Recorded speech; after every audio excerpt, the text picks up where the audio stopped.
ଠାକୁରଙ୍କର ତାଙ୍କର ନାଁ ଅନୁସାରେ ଗୋ ସହସ୍ରୀ ସତବିଶା କିନ୍ତୁ ପ୍ରଭୁଙ୍କର ହଉଛି ବୃଷ ରାଶି। କିନ୍ତୁ ପ୍ରଭୁଙ୍କର ହଉଛି ବୃଷ ରାଶି। ବୃଷ ରାଶିର ଏ ବର୍ଷଟି ଯାକ ଭଲ।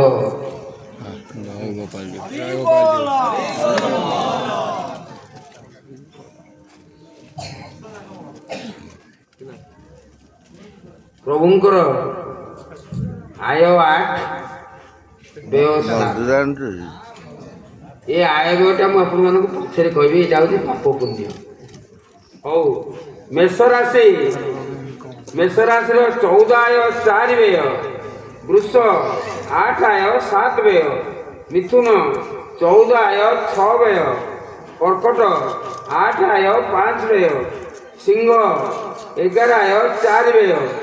କନ୍ୟା 14 ଆୟ 6 ବ୍ୟୟ। ତୁଳା 8 ଆୟ 7 ବ୍ୟୟ।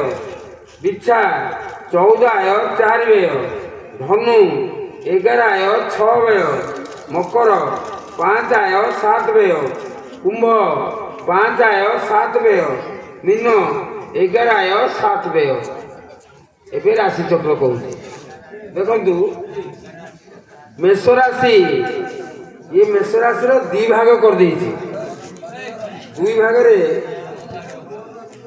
ଅଶ୍ୱିନୀ ମେଷ ଏବଂ ଦ୍ୱିଜା ମେଷ।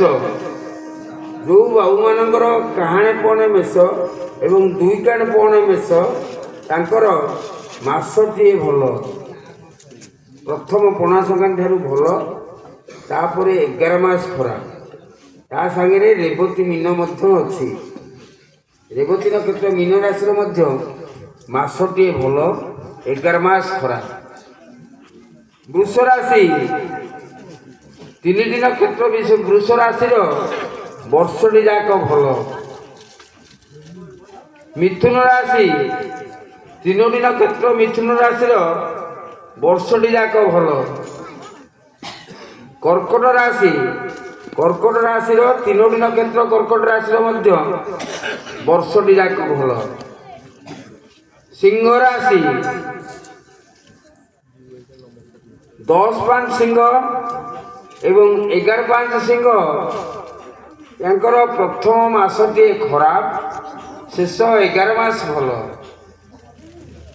12-5 ସିଂହର ପ୍ରଥମ ମାସଟି ଖରାପ, ନା 12-5 ସିଂହର ବର୍ଷଟି ଯାକ ଖରାପ।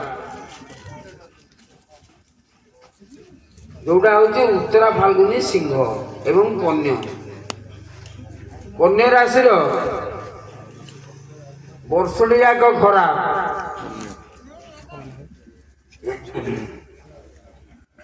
ତୁଳା ରାଶି, ତୁଳା ରାଶିର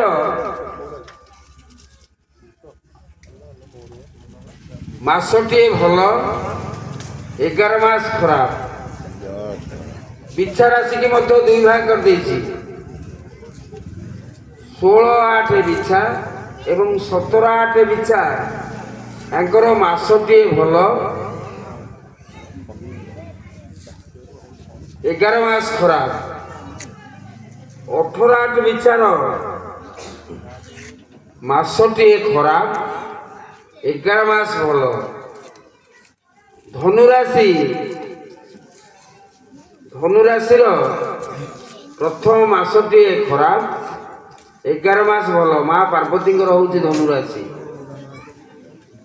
ମକର ରାଶି, ମକର ରାଶିର ପ୍ରଥମ ମାସଟିଏ ଭଲ, ଶେଷ 11 ମାସ ଖରାପ। କୁମ୍ଭ ରାଶି, ପ୍ରଭୁ ମହାଦେବଙ୍କର କୁମ୍ଭ ରାଶି, ତାଙ୍କର ମାସଟିଏ ଖରାପ, 11 ମାସ ଭଲ। ମୀନ ରାଶିକି 2 ଭାଗ କରିଦେଇଛି। ମୀନ ରାଶିରେ 25-11 ମୀନ ଏବଂ 25-12 ମୀନ ଏବଂ 26-12 ମୀନ, ୟାଙ୍କର 11 ମାସ ଭଲ। କିନ୍ତୁ 27-12 ମୀନଟି ମାସେ ଖରାପ, 11 ମାସେ ଭଲ, 11 ମାସ ଖରାପ।